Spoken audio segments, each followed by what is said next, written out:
Hello guys, तो कैसे हैं आप सभी लोग। स्वागत है आप सभी का लूसीफर एक्सप्लेन चैनल में। तो लास्ट एपिसोड में अपन सभी ने देखा था, लियो बोल रही होती है माइकल, मुझे पता है मेरे कॉलेज में की हुई गलतियों की वजह से तुम मुझसे बहुत ज्यादा नाराज हो, पर अब मुझे अपनी गलतियों का एहसास हो चुका है, इसी वजह से मुझे माफ कर दो। माइकल बोलता है, लियो मेरे सामने एक्टिंग करने की कोई जरूरत नहीं, तुम कैसी इंसान हो ये मुझे पहले से ही पता है, इसी वजह से मैं तुम्हारी बातों में नहीं आने वाला। लियो बोलती है, माइकल मेरी बातों को यकीन करो, मैं बिल्कुल भी पहले की तरह नहीं रही। मास्टर पिंग के किए हुए झूठे वादों की वजह से मैं उनके बातों में आ गई। अगर मुझे पहले से पता होता कि मास्टर पिंग कितने बेकार इंसान है तो मैं कभी भी तुम्हें इग्नोर करके उनके ऊपर यकीन नहीं करती। माइकल, मुझे ये बात पता है कि तुम मुझे अब भी काफी पसंद करते हो, इसी वजह से पास्ट को भूलते हुए प्लीज मुझे एक बार के लिए एक्सेप्ट कर लो। सिस्टर माइकल को बता रहा होता है कि लियो का रिग्रेट 1% से इंक्रीज हो चुका है। माइकल सोच रहा होता है, लियो तुम मेरे सामने कितना भी गुस्सा होने की एक्टिंग क्यों ना कर लो, पर अंदर ही अंदर तुम्हें इस बात का बहुत ज्यादा रिग्रेट है कि मैं तुम्हारे ऊपर ध्यान नहीं दे रहा। अगर मेरे पास में सिस्टम नहीं होता तो शायद से मैं तुम्हारे इमोशनल ड्रामा के अंदर वापस से फंस गया होता, और अभी तो ये बस शुरुआत है, तुम्हें अभी और रिग्रेट करना है, क्योंकि लियो तुम्हारे रिग्रेट से मेरा बहुत ही फायदा हो रहा है।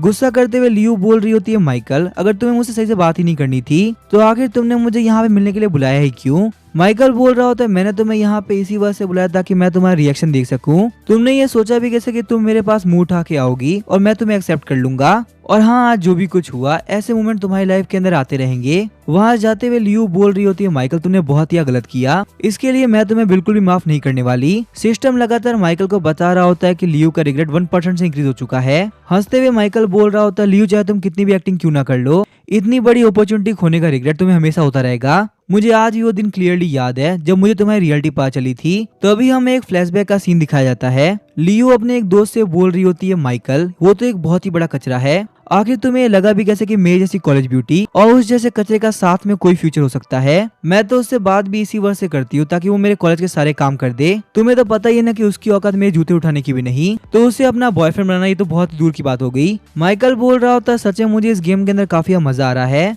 लियो तुमने मेरे साथ में जो भी कुछ किया था ना, ये तो उसके मुकाबले कुछ भी नहीं। चलो अब देखते हैं कि आखिर तुम्हारा रिग्रेट कहाँ तक पहुंचा है। जब माइकल चेक करता है तो लियो का रिग्रेट 99% हो चुका होता है, और साथ ही माइकल को रिवॉर्ड के तौर पे 5 पॉइंट मिले होते हैं। आप इन पॉइंट्स की हेल्प से अपने स्टेमिना, इंटेलिजेंस या फिर चार्म को इंक्रीज कर सकते हैं। खुश होते हुए माइकल बोल रहा होता है, तो लियो का रिग्रेट सिर्फ और सिर्फ 1% बाकी है। चलो कोई बात नहीं, वो 1% भी बहुत ही जल्दी कंप्लीट हो जाएगा। उसके बाद माइकल अपने सारे के सारे पॉइंट्स को स्टेमिना के अंदर ऐड कर देता है। माइकल बोल रहा होता है, स्टेमिना इंक्रीज होने के साथ ही मुझे अपनी बॉडी के ऊपर एक अलग ही कॉन्फिडेंस फील हो रहा है। ऐसा लग रहा है अगर मैं लगातार 10 किलोमीटर भी रनिंग कर लूं तो भी मेरी बॉडी के ऊपर कोई भी खास असर नहीं पड़ने वाला। वैसे अब जबकि लियो के रिग्रेट के अंदर सिर्फ और सिर्फ 1% बाकी है, तो मुझे अभी के लिए अपना फोकस बाकी दोनों टारगेट के ऊपर लगाना होगा। वैसे क्यों ना जिम में चल के अपने स्टेमिना को चेक किया जाए कि आखिर इन 5 पॉइंट्स का मेरी बॉडी के ऊपर क्या असर हुआ है। तभी नेक्स्ट डे हम लोग को जिम का सीन दिखाया जाता है। बेंच प्रेस लगाते हुए माइकल बोल रहा होता है, क्या 50 किलो? क्या तुम्हें लगता है मेरे हिसाब से ये वेट काफी कम है? एक काम करो और वेट को ऐड करो, क्योंकि मुझे बिल्कुल भी फील नहीं हो रहा कि मैं यहाँ पे एक्सरसाइज कर भी रहा हूँ कि नहीं। ट्रेनर बोलता है, सर ये आपका फर्स्ट डे है, और फर्स्ट डे में जितने भी लोग आते हैं ना उन सभी को यही लग रहा होता है कि वो लोग बहुत ही कम वेट उठा रहे हैं। अगर आप एकदम ज्यादा वेट उठाओगे तो आपकी बॉडी के ऊपर बहुत ही जोर पड़ेगा, और मैं आपको गारंटी से बोल सकता हूँ वीआईपी मेंबरशिप लेने के बावजूद भी आप कल से ही जिम आना बंद कर दोगे। इसी वजह से आप अपने आप को ओवर एस्टिमेट मत करो, और मैंने आपके लिए जितना वेट चूज किया उतना वेट लगाओ। माइकल सोच रहा होता है, अच्छा ऐसी बात है तो तुम्हें लग रहा है मैं खुद को ओवर एस्टिमेट कर रहा हूँ। ट्रेनर तैयार हो जाओ, क्योंकि तुम जो देखने वाले हो ना शायद से तुम्हें उसके ऊपर बिल्कुल भी यकीन ना हो। माइकल बोल रहा होता है, ट्रेनर तुम्हारे हिसाब से मैं इससे ज्यादा वेट नहीं उठा पाऊंगा, लेकिन अगर मान लो वेट उठाते हुए कोई दिक्कत हो भी आती है तो आखिर तुम यहाँ पे किस लिए हो, तुम मुझे प्रोटेक्ट कर ही लोगे।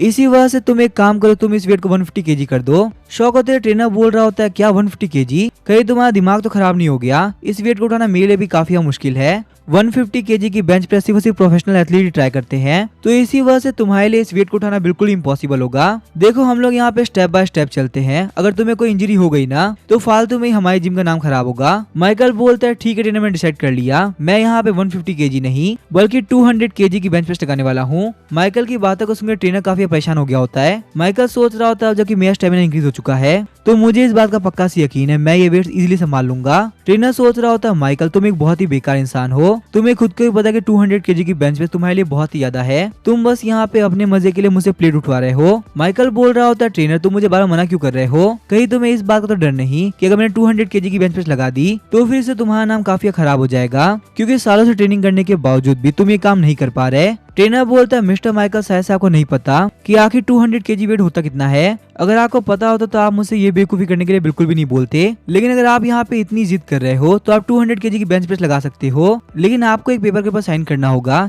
कि अगर आपको कुछ भी होता है तो आप हमारी जिम के ऊपर बिल्कुल भी लीगल एक्शन नहीं लेंगे। अगर आप इस बीच में इंजर्ड होते हैं तो इसमें पूरी की पूरी जिम्मेदारी आपकी होगी। वहीं पीछे हम देखते हैं एक मोटे बंदे को जिसको कि वेट्स उठाने में काफी दिक्कत आ रही होती है और उन वेट्स को उठाने के चक्कर में उसकी कमर के ऊपर बहुत ही खतरनाक झटका पड़ता है। ट्रेनर बोलता है मिस्टर माइकल आपने देखा ना, इस बंदे को भी जिम आते हुए सिर्फ 1 ही महीना हुआ है, उसके बावजूद भी इसने यहाँ पे इतना भारी वेट उठाने ट्राई किया और देखिए अब ये बंदा इंजर्ड हो चुका है। इसी वजह से मैं यहाँ पे ओवर रिएक्ट नहीं कर रहा बल्कि मैं आपको समझा रहा हूँ कि 200 केजी की बेंच प्रेस एक बहुत ही बड़ी चीज है और वो आपके लिए करना बिल्कुल इम्पॉसिबल होगा। ट्रेनर सोच रहा होता मैं इसको बार बार समझा रहा हूँ पर ये मेरी बात सुन ही नहीं रहा। ऐसे लोगों को ट्रेन करने में मुझे बहुत ही गुस्सा आता है। जहाँ तक मुझे उम्मीद है ये बंदा बार भी नहीं उठा पाएगा और ये यहाँ पे 200 केजी की बेंच प्रेस लगाने की बात कर रहा है। मुझे पक्का से यकीन आज इस बंदे को बहुत ही खतरनाक इंजरी होगी और अब मैं भी यहाँ पे काफी परेशान हो चुका हूँ। अगर इसको इंजरी होती है तो होने दो, जितना मैं इसको समझा सकता था मैंने समझा दिया। तो ये वांग तायन वहाँ पे आते हुए बोल रहा होता है क्या हुआ, आखिर तुम लोग यहाँ पे किस बातें बहस कर रहे हो। ट्रेनर बोल रहा होता है मिस्टर वांग ये आपके दोस्त है ना मिस्टर माइकल,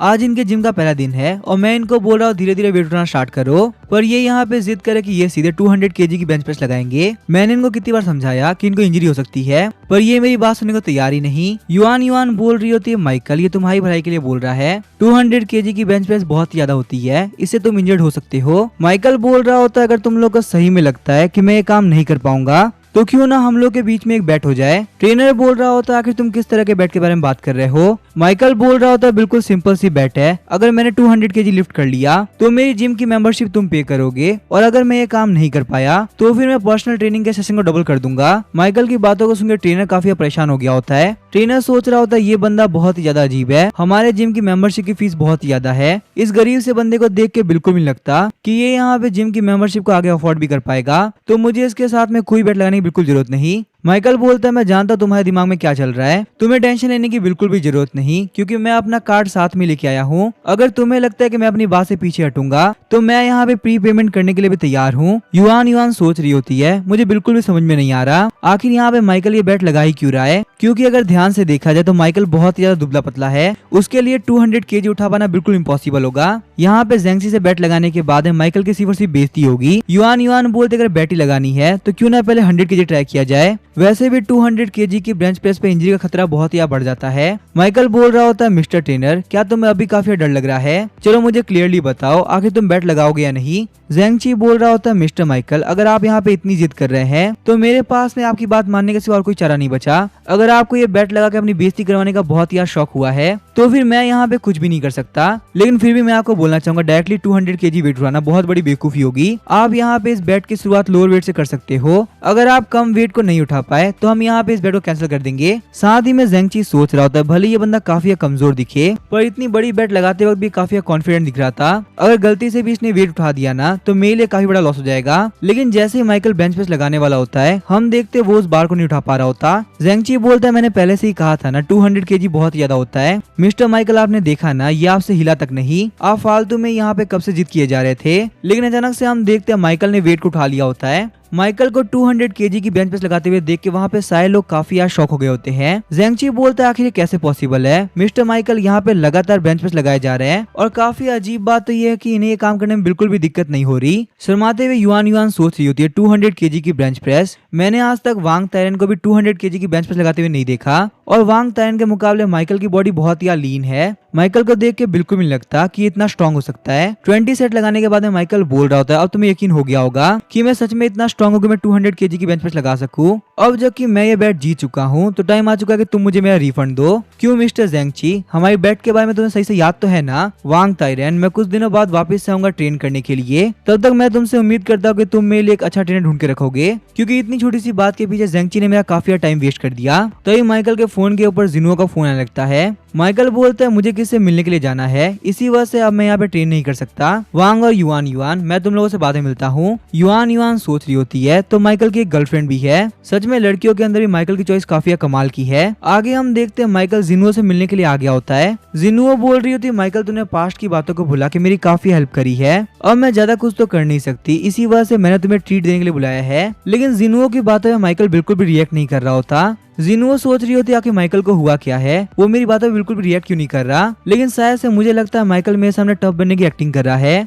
क्योंकि पहले मैंने जब भी माइकल से पूछा उसने हर बार मना किया है, पर इस बार ना सिर्फ उसने मेरी हेल्प करी बल्कि मेरी ट्रीट को भी एक्सेप्ट किया। क्या इसका मतलब मैं ये समझूं कि मेरा अब भी चांस है। जिनुओ बोल रही होती है माइकल क्या तुम्हें पता है हमारी कंपनी ने हमारे टॉप सपोर्टर्स को खो दिया है और हमारी कंपनी की टॉप से टॉप स्ट्रीमर बिल्कुल भी रेवेन्यू जनरेट नहीं कर पा रही। इन सब रीजंस की वजह से कंपनी ने हमारी पेमेंट काफी कम कर दी है। तुम ऐसा भी बोल सकते हो कि पहले के मुकाबले अब हमारी पेमेंट सिर्फ 10% है। जिनुओ की बात से एग्री करते हुए माइकल बोल रहा होता है तुमने बिल्कुल सही कहा, मैं ये बात मानता हूँ NaughtyChina.com के स्ट्रीमर्स के साथ में काफी गलत हो रहा है। जिनुओ बोलती है माइकल ये तो बहुत ही ज्यादा कम है। NaughtyChina.com के अंदर जितनी भी स्ट्रीमर्स काम करती है उनमें से ज्यादातर के कॉन्ट्रैक्ट को टर्मिनेट किया जा रहा है। कंपनी का कहना है कि ज्यादा स्ट्रीमर्स होने की वजह से उन लोगों का रेवेन्यू जनरेट नहीं हो रहा, इसी वजह से वो बस उन्हीं स्ट्रीमर्स को रखेंगे जिनसे उनका प्रॉफिट जनरेट होता हो। बाकी जितनी भी स्ट्रीमर्स उनको क्या करना है वो खुद देखे। तुम्हें तो पता है एक स्ट्रीमर का करियर बहुत ही छोटा होता है। NaughtyChina.com के अंदर इन्हीं सारी दिक्कतों को मैं भी फेस कर रही थी, यही रीजन है कि मैं उस कमीने जेन वेंचंग के चक्कर में फंस गई। अगर मेरे ऊपर इतनी सारी दिक्कतें नहीं होती ना तो वकास उस बंदे को मुंह नहीं लगाती। वो तो बहुत ही अच्छी बात है कि उस दिन तुम प्रेजेंट थे,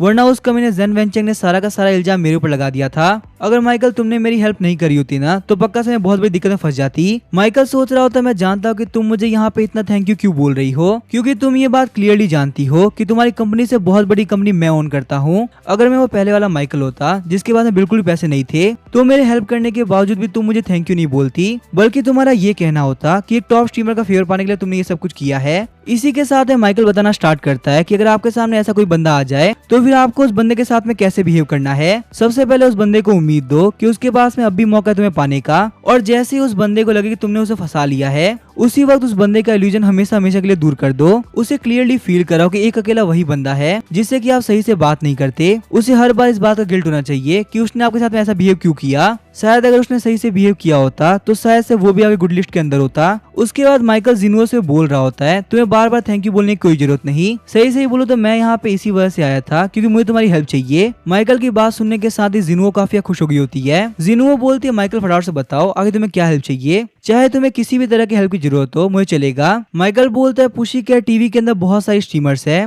पर सही सही कहो तो उन स्ट्रीमर्स के पास में एक्सपीरियंस की काफी कमी है। यही रीजन है कि मैं सोच रहा था पुशीकैट टीवी के अंदर मैं ऐसी और स्ट्रीमर्स को लेके आऊं जिनके पास में बहुत सारा एक्सपीरियंस हो। एक्सपीरियंस स्ट्रीमर को हायर करने की वजह से जितनी भी नई स्ट्रीमर्स है उन लोग को बहुत कुछ सीखने को मिलेगा।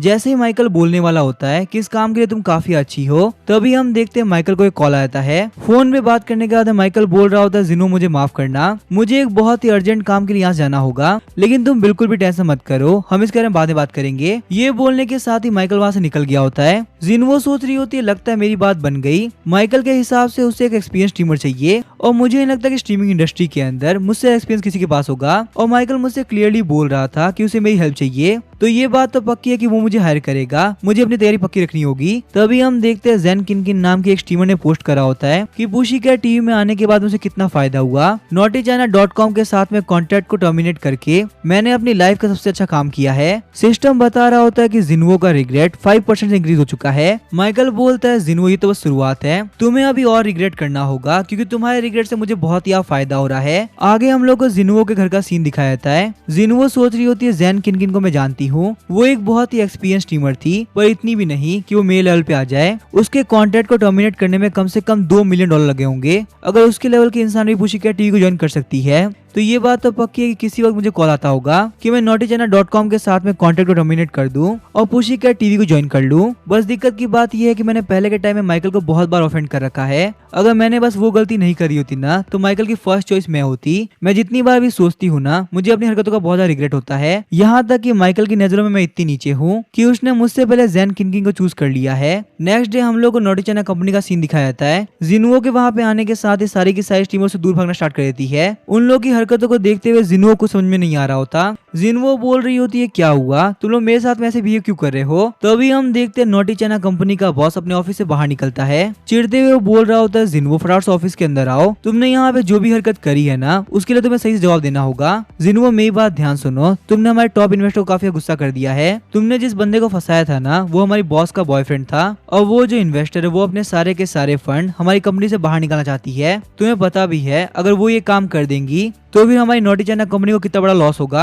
जिनुओ बोलती है बॉस मुझे माफ कर दीजिए, पर इसमें मेरी कोई गलती नहीं थी। मुझे बिल्कुल भी नहीं पता था कि जेन वेंचेंग की पहले से कोई गर्लफ्रेंड है। अगर मुझे पता होता ना तो मैं उसके ऊपर ट्राई भी नहीं करती। जेन वेंचेंग एक बहुत ही बेकार इंसान है जिसने कि ना सिर्फ इन्वेस्टर बल्कि मुझको भी धोखा दिया। चिढ़ते हुए बॉस बोल रहा होता जिनुओ फालतू बात करना बंद करो, मुझे इससे कोई फर्क नहीं पड़ता क्या हुआ क्या नहीं। मुझे बस यहाँ पे एक बात क्लियरली पता है, सिर्फ तुम्हारी वजह से हमारा इतना बड़ा लॉस हो गया। देखो मुझे एक बात तो क्लियरली पता है कि तुम इतने बड़े अमाउंट को पे नहीं कर सकती। मैं ये बात बिल्कुल भी नहीं बोलने वाला कि तुम्हें सारे के सारे पैसे देने हैं। बस ये बात ध्यान रखो जब भी तुम इस कंपनी को छोड़ के जाओगी तो तुम्हें कॉन्ट्रैक्ट के अंदर जितना भी अमाउंट लिखा है ना उसका डबल पे करना होगा। जिनुओ बोलती है बॉस आप क्या बात कर रहे हो, ऑलरेडी हमारे कॉन्ट्रैक्ट की फीस बहुत ज्यादा है। अगर आप उस अमाउंट को भी डबल कर देते हो तो मेरा बहुत सारा पैसा चला जाएगा। आप ऐसा भी कह सकते हो मेरी लाइफ टाइम की सारी सेविंग आप अपने लिए मांग रहे हो। बॉस बोलता फालतू बात करना बंद करो, तुम्हें डबल पे करना ही होगा। वैसे भी तुम्हारी वजह से कंपनी को जो लॉस हुआ है ना उसके सामने ये अमाउंट तो काफी छोटा है। मेरे हिसाब से तुम्हें मेरे सामने इतना भी नहीं बोलना चाहिए था। आगे तुम्हारी हिम्मत कैसे मेरे सामने मुंह खोलने की। जिनुओ के पास में बॉस के क्वेश्चन का कोई आंसर नहीं होता, इसी वजह से वो बाहर आती है। बाहर आने के साथ ही जिनुओ देख रही होती कि बहुत सारी स्टीमर्स अपना अपना सामान लेके जा रही है। जिनुओ बोलते आगे क्या हुआ, तुम लोग कहाँ जा रहे हो।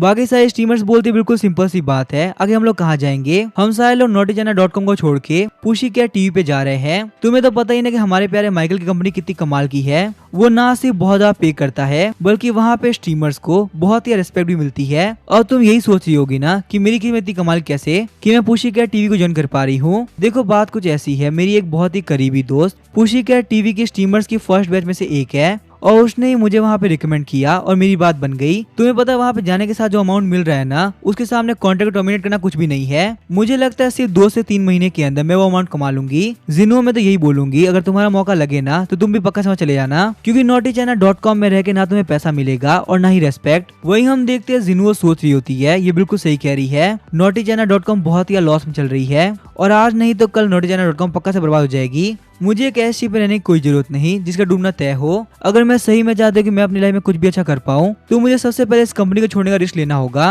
अब यहाँ पे बिना किसी बात के बॉस ने मेरी टर्मिनेशन फीस को डबल कर दिया। क्या पता कल को वो और भी कुछ बड़ा कर दे। मुझे पता है आज नहीं तो कल पक्का से माइकल मुझे बुलाने वाला है, तो अगर मैं घर पे रहकर वेट भी करती हूँ तो इसे कोई फर्क नहीं पड़ेगा। जितनी टॉप लेवल की स्ट्रीमर मैं हूँ ना मैं पक्का से अपना अमाउंट को कवर कर लूंगी। इसी वजह से ज्यादा सोचना बिल्कुल बेकार है। मैं naughtychina.com को आज के आज छोड़ दूंगी, क्योंकि अगर मैं इतना सोचूंगी तो शायद से मैं लाइफ के अंदर कुछ भी ना कर पाऊँ। और वैसे भी ये जो स्ट्रीमर जा रही है इसने मुझे बोला था कि ये पक्का से पुशीकैट टीवी के अंदर मुझे रिकमेंड करेगी, तो ऐसे नहीं तो वैसे पुशीकैट टीवी के अंदर मेरी जगह पक्की है। आगे हम लोग को एक हफ्ते बाद रेस्टोरेंट का सीन दिखाया जाता है। वो पहले वाली स्ट्रीमर बोल रही थी जिनुओ प्लीज मुझे माफ करना, मैंने पुशीकैट टीवी के अंदर बात करी थी पर बात बनी नहीं। पुशीकैट टीवी का कहना है कि उन लोगों ने ऑलरेडी बहुत सारे स्ट्रीमर्स को ले लिया है, इसी वजह से उन लोग के पास बिल्कुल भी जगह खाली नहीं। अगर तुमने पहले बोला होता ना तो शायद तुम्हारा नंबर लग जाता। माफ करना, तुम्हारे इतना कैबल होने का कोई फायदा नहीं, क्योंकि अभी के लिए वो तुम्हें जॉब नहीं दे पाएंगे। उस स्ट्रीमर की ये बात सुनने के साथ ही जिनुओ को एक बहुत ही बड़ा झटका पड़ता है, क्योंकि ना तो एक हफ्ते के बीच में माइकल ने जिनुओ को फोन किया और जो इसकी दोस्त थी वो भी इसे जॉब नहीं दिला पाई, और वहीं जिनुओ ने जोश में आके naughtychina.com को छोड़ दिया। साथ ही में टर्मिनेशन फी जो कि डबल हो चुकी थी उसको भी पे कर दिया। सीन शिफ्ट होता है पुशीकैट टीवी कंपनी का सीन दिखाया जाता है। सिस्टर माइकल को बता रहा होता है कि जिनुओ का रिग्रेट 20% से इंक्रीज हो चुका है। हंसते हुए माइकल बोल रहा था बहुत ही कमाल की बात है, अगर ऐसा ही चलता रहा ना तो बहुत ही जल्दी मेरा काम हो जाएगा। वहीं हम देखते हैं जिनुओ को जो कि बैठे बैठे माइकल के सारे मैसेज को देख रही होती है। पहले जब जिनुओ ने माइकल से पूछा कि तुम्हें क्या बात करनी थी, माइकल तुम कह रहे थे कि तुम्हें मेरी हेल्प चाहिए। माइकल बोलता है सही सही कहूँ तो वो काम हो चुका है, क्योंकि हम लोगों ने जेन किनकिन को हायर कर लिया। उसके बाद जिनुओ ने माइकल को बताया कि उसने naughtychina.com के अंदर कॉन्ट्रैक्ट फीस को पे कर दिया और वो एक बहुत ही एक्सपीरियंस टॉप टायर की स्ट्रीमर भी है, तो किसी भी तरह के काम के अंदर वो काफी हेल्प कर सकती है। माइकल बोलता है इनसे कह मुझे नहीं पता, तुम एचआर से बात कर सकती हो। ये बोलने के साथ ही उसने जिनुओ को अपना बिजनेस कार्ड सेंड कर दिया होता है। उसके बाद ऐसे दिन बीते आते हैं और जिनुओ लगातार माइकल को मैसेज कर रही होती है, पर माइकल उनमें से एक ही मैसेज का रिप्लाई नहीं कर रहा होता। तभी कुछ दिनों बाद माइकल बोलता है माफ करना, मुझे बहुत ही अर्जेंट काम था, इसी वजह से मैं तुम्हारे मैसेज का रिप्लाई नहीं कर पाया। लेकिन जब जिनुओ माइकल से डिनर का पूछती है तो कोई भी रिप्लाई नहीं करता। बैठे बैठे जिनुओ सोच रही होती है लगता है मैंने बहुत बड़ी गलती कर दी। पुशीकैट टीवी को ज्वाइन करने से पहले मुझे naughtychina.com को नहीं छोड़ना चाहिए था, और मैं यहाँ पे जॉबलेस बैठी हुई हूँ और माइकल मेरे मैसेज का बिल्कुल भी रिप्लाई नहीं कर रहा। अगर मैं यहाँ पे ऐसे ही जॉबलेस बैठी रही तो मेरे लिए काफी सारी दिक्कतें हो जाएंगी। मेरे पास में जितने पैसे थे मैंने उसे कॉन्ट्रैक्ट फीस पे कर दी, अब मेरे पास में बहुत ही कम पैसे बाकी है। अगर बस कुछ दिनों के अंदर मेरे पास में जॉब नहीं आई तो मैं अपने घर की ईएमआई भी पे नहीं कर पाऊंगी। मेरे पास में कोई फ्यूचर नहीं है, पक्का से मैं डिस्ट्रॉय हो जाऊंगी। अगर यहाँ से मैं notichannel.com वापस जाती हूँ तो मुझे बेइज्जती के साथ साथ और क्या क्या सहना पड़ेगा मुझे नहीं पता। जॉब छोड़ते वक्त बॉस ने बोला था चाहे तुम कहीं भी क्यों ना जाओ तुम्हें कोई भी कंपनी एक्सेप्ट नहीं करने वाली। ये बात ध्यान रखना, notichannel.com को छोड़ने का मतलब बर्बाद होना। आज तक हमारी कंपनी को छोड़ के कोई नहीं बच पाया तो तुम भी कोई अलग नहीं होने वाली। और याद रखना जब तुम्हें कोई एक्सेप्ट नहीं करेगा और तुम मेरे पास आओगी तो मैं कुछ ऐसी कंडीशन रखूंगा ना जो कि तुम्हारे लिए एक्सेप्ट करना काफी मुश्किल रहेगा। प्रेजेंट में जिन्हों सोच रही होती आखिर मैं क्या करूं, क्या मुझे notichannel.com वापस जाना चाहिए या फिर मैं एक बार के लिए वापस से माइकल से बात करूं। नेक्स्ट डे हम लोग को पुशीकैट टीवी कंपनी का सीन दिखाया जाता है। माइकल के ऑफिस में आते हुए जियानी बोल रही होती है अभी अभी मुझे जिन्हों ने कांटेक्ट किया कि वो तुमसे मिलना चाहती है। हालांकि मैं मानती हूँ कि जिन्हों बहुत ही एरोगेंट हो सकती है पर सही में स्ट्रीमिंग के अंदर उसकी स्किल्स काफी कमाल की है। अगर वो हमारी पुशीकैट टीवी में आती है ना तो काफी अच्छा काम करेगी।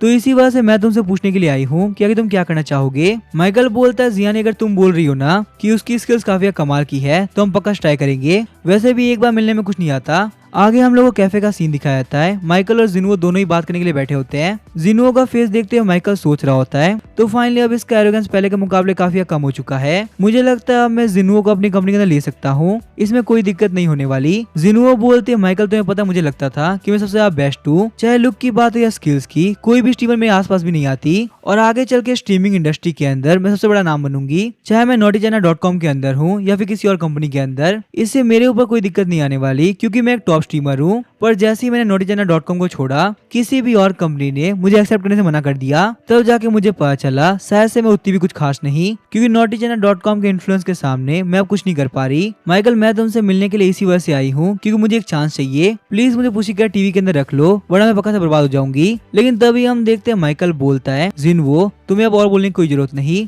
माइकल की ये बात सुनकर जिन्हो काफी घबरा जाती है। उसे लगता है कि पक्का से माइकल उसे कोई मौका नहीं देने वाला। लेकिन माइकल बोलता है जिन्हो कोई बात नहीं, हम लोगों ने पहले भी साथ में काम कर रखा है, इसी वजह से मुझे पता है कि तुम क्या करने केबल और क्या नहीं। तुम्हें अपने आप को बिल्कुल भी कम समझने की जरूरत नहीं। ना तो पुशीकैट टीवी notichannel.com से डरता है और ना ही उनके इन्फ्लुएंस में कोई फर्क पड़ेगा। वैसे देखा है तो हमारे एस रैंक के स्ट्रीमर्स और ए रैंक के स्ट्रीमर्स की स्लॉट भर चुकी है, तो इसी वजह से अगर तुम्हें चलेगा तो तुम बी रैंक के तौर पर ज्वाइन कर सकती हो और अगर आगे तुम लेवल अप करोगी तो तुम बहुत ही जल्दी एस रैंक में पहुंच जाओगी। वैसे भी तुम्हारी कैपेबिलिटी के हिसाब से मुझे यकीन है तुम बहुत ही जल्दी एस रैंक में पहुंच जाओगी। तो जिन्हो मुझे बताओ क्या तुम पुशीकैट टीवी को बी रैंक के तौर पर ज्वाइन करोगी। माइकल की बात सुनकर जिन्हो काफी शॉक हुई होती है। जिन्हो सोचती है क्या मुझे वापस से बी रैंक का स्ट्रीमर बनना होगा, लेकिन वो माइकल को बोलती है माइकल मेरे पास में कोई भी जॉब नहीं, अगर तुम बी रैंक या सी रैंक भी बोलते ना तो मैं ज्वाइन कर लेती, मुझे इसके अंदर कोई भी दिक्कत नहीं है। माइकल बोलता है फिर ठीक है तुम पुशीकैट टीवी के अंदर जाके जियानी से बात कर लेना, उसको बोलना कि मैंने तुम्हें भेजा है। जिन्हो सोच रही होते माइकल को ना समझ के मैंने अपनी लाइफ सबसे बड़ी गलती करी है, बस मैंने माइकल को एरोगेंस ना दिखाया होता तो आज बिल्कुल जियानी की तरह मैं बिल्कुल टॉप पे होती। उसके बाद हम देखते हैं जिन्हो बोल रही होती है माइकल मैंने बिल्कुल नहीं सोचा था कि तुम और जियानी मेरी इतनी हेल्प करोगे। सही कहो तो जियानी को मैंने कभी दोस्त माना ही नहीं, मैं हमेशा उससे कम्पीट करने की सोचती थी, पर आज उसने मेरी काफी हेल्प करी। प्लीज मुझे मेरी गलतियों के लिए माफ कर देना और तुमने जो हेल्प करी उसके लिए थैंक यू। माइकल बोलता है जिन्हो कोई बड़ी बात नहीं है, तुमने अपनी गलतियों को समझ लिया इतना काफी है। मैं बस ये चाहूंगा पुशीकैट टीवी के अंदर आके तुम बिल्कुल सही से काम करो, तुम्हारे एक्सपीरियंस से पक्का से हमारी कंपनी को बहुत ज्यादा फायदा होगा। सिस्टम बता रहा होता है जिन्हो का रिग्रेट लेवल 5% से इंक्रीज हो चुका है, अब उसका रिग्रेट लेवल 99% हो चुका है। इसी वजह से रिवॉर्ड के तौर पे आपको 5 पॉइंट दिए जाते हैं। माइकल सोच रहा था किसी ने सही कहा है, आपको अपनी गलतियों का एहसास तब तक नहीं होता जब तक कि आप उन गलतियों की वजह से कोई बहुत बड़ी अपॉर्चुनिटी खो दो। उसके बाद माइकल अपने स्टेमिना को +5 से इंक्रीज कर देता है। वहीं माइकल को हवा में क्लिक करते हुए देख के पास वाला बंदा काफी घबरा गया होता है। पास वाला बंदा सोच रहा होता है आखिर अजीब सा बंदा क्या कर रहा है, मुझे इसके लक्षण बिल्कुल भी ठीक नहीं लग रहा है, मैं जितनी जल्दी यहाँ से निकल जाऊँ उतना ठीक रहेगा। स्टेमिना को इंक्रीज करने की वजह से माइकल का स्टेमिना पीक ह्यूमन लेवल पे पहुंच गया होता है। माइकल बोलता है जबकि मेरे पास में स्ट्रेंथ आ चुकी है तो क्यों ना अब युआन के सामने जाके थोड़ा बहुत शो ऑफ किया जाए। वहीं जैसे ही माइकल जिम पहुंचता है वो देखता है कि वांग तायरन ट्रेनिंग कर रहा है। माइकल सोच रहा होता है बेचारा वांग तायरन वो मेरी पावर को देख के काफी शॉक हो चुका है, इसी वजह से वो यहाँ पे इतनी ट्रेनिंग कर रहा है। लेकिन चाहे वो कितना भी ट्राई क्यों ना कर ले, जब तक मेरे पास में मेरा अल्टीमेट रेकलेस सिस्टम है किसी भी तरीके से वांग तायरन या कोई और मेरी बराबरी नहीं कर सकता। अब इसके आगे क्या होगा वो हम देखेंगे नेक्स्ट एपिसोड के अंदर। वीडियो पसंद आ जाएगा वीडियो को लाइक कर देना। Thank you.